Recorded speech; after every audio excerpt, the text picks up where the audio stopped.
زیادہ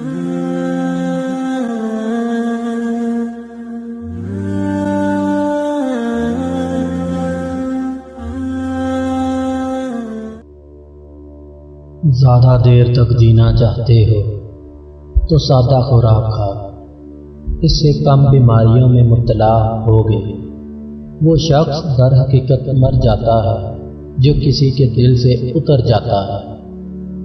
ہر وہ چیز زہر ہے جو ضرورت سے زیادہ بڑھ جائے، جیسے دولت، اقتدار، نفرت اور بھوک۔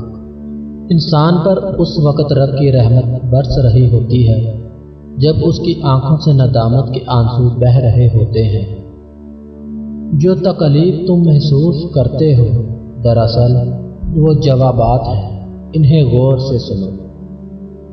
اپنے خیالات کی ایسے حفاظت کریں جیسے آپ اپنے مال کی حفاظت کرتے ہیں۔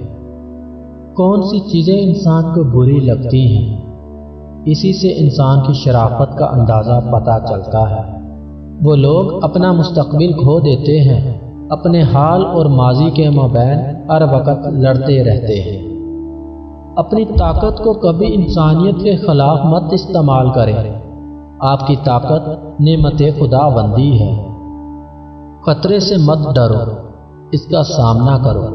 ایسا کرنے سے خطرہ آدھا کم ہو جاتا ہے۔ جب تمہیں یقین ہو جائے کہ تمہارا رزق اللہ کے پاس ہے تو تمہیں چاہیے کہ فوراً اللہ کی تلاش شروع کر دو۔ بھرپور سکون محسوس کرنا چاہتے ہو تو اپنے مال میں سے کچھ حصہ ضرورت مندوں میں تقسیم کرو۔ جو بندہ برداشت نہیں کر سکتا وہ زندگی میں مقام نہیں بنا سکتا۔ اپنے گناہوں پر شرمندہ نہ ہونا ایسی مہلک بیماری کا شکار کر سکتا ہے جس میں صرف اور صرف رسوائی ہی ملتی ہے۔ بدن میں طاقت پیدا کرنے اور کمزور جسم پر گوشت چڑھانے کے لیے روزانہ 7 کیلے اور ابلے ہوئے چاولوں کے ساتھ گوشت کھایا کرو۔